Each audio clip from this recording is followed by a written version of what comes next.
right. Well, a big influence on this was definitely Saw, just because the whole body horror, man, really gets to me.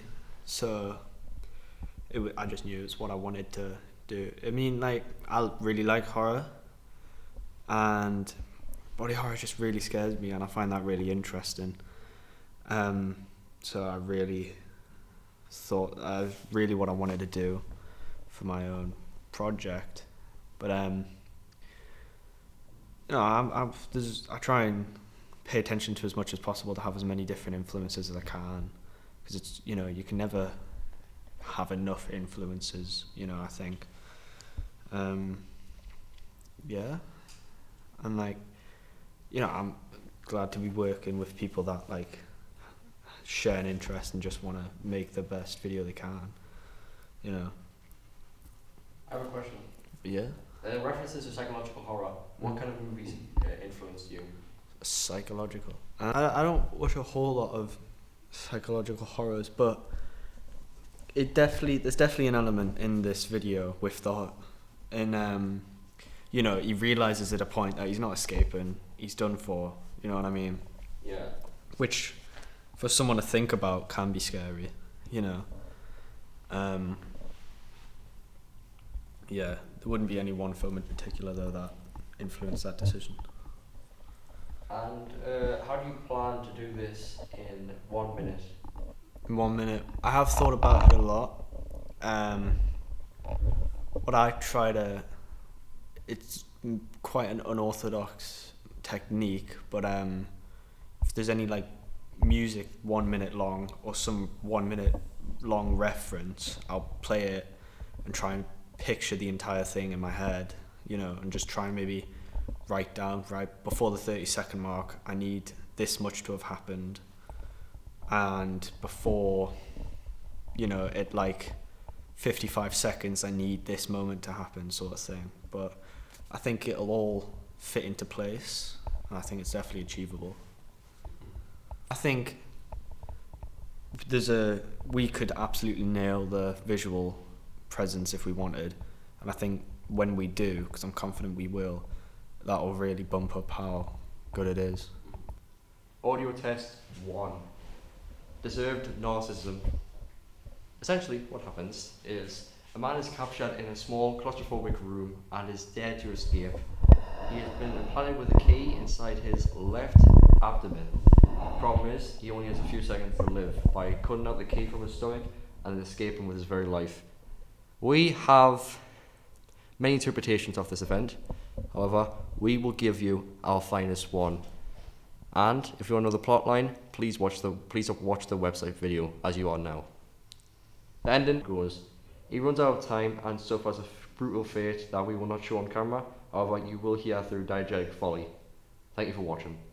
I'm Oscar Martin, and I'm working on Deserved Narcissism. And I believe this project is going to turn out really well in a cinematic way. I think it'll end up looking really good.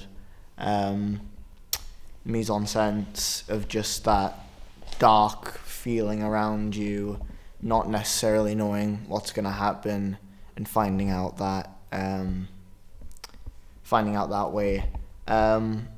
I think as well, the idea of all of us kind of trying to give a different ending element to it is not only interesting for us to kind of see how that works, but for an audience to watch. They're not quite sure. They don't know what to expect. Yeah, it'll be a big shock for everyone. And kind of just all working together on seeing what will make everything work the best way possible. With the ending probably be different in each one, but also just if that's like timing or adding things like effects. Oh god. Effect. Hello, this is Storytime with Jake James Chef Jewett. I'm your host. Now, here today we are on Deserved Narcissism. This is a 1 minute horror film that is directed by Aidan Traill. A man trapped in a claustrophobic room with him trapped until death. A machine is on his head and he must discover a key that is located in his left abdomen.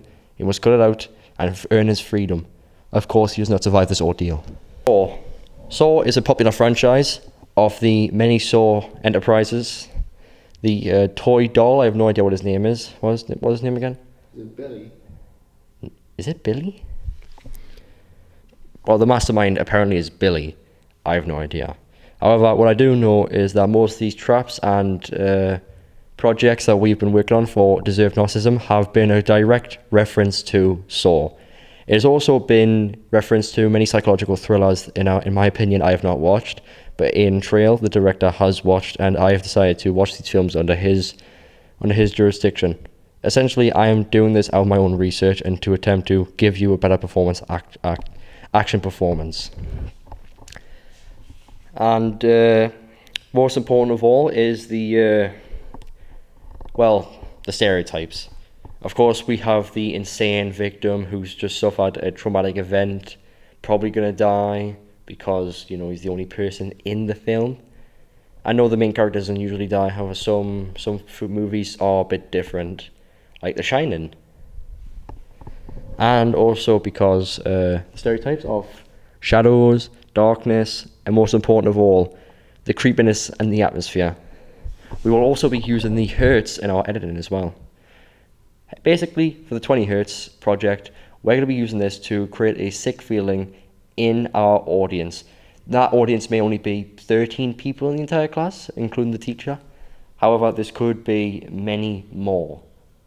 This is not just for media students, but this is also for people who want to enjoy a nice 1-minute movie, not have that many references thrown in their face and expect to know them. This will be a alright film for anyone to enjoy.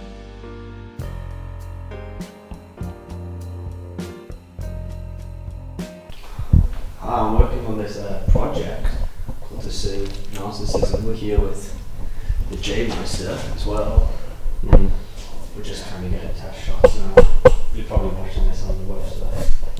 What's happening as of now, we're getting test recordings and everything, audio tests, and while we're getting these test recordings, we have been suffering with some problems trying to learn how to do these scenes, because mostly the background with the black curtain, we've essentially been trying to use that. I'm going at.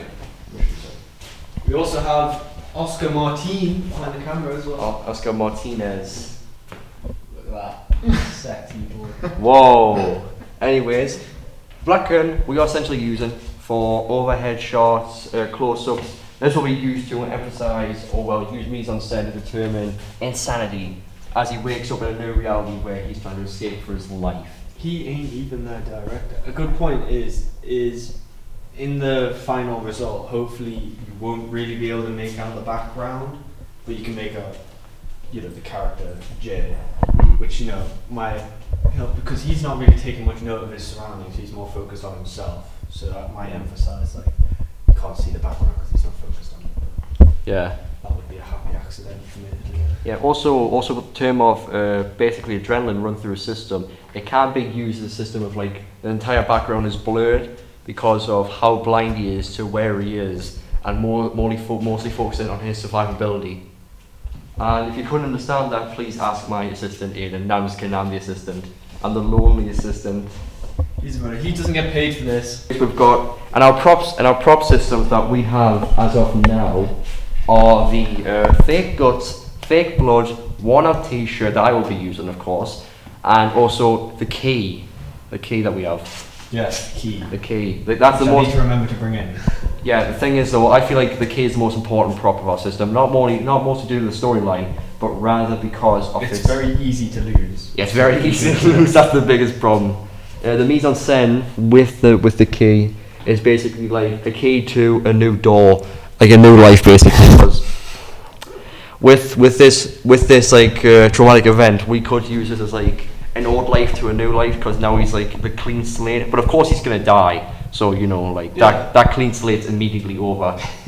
That new machine that's attached. It was a potential new beginning. Potential new beginning, but of course no soul survives the damned. That's a good way of putting it. So you can just stop it there. It's already 10 minutes.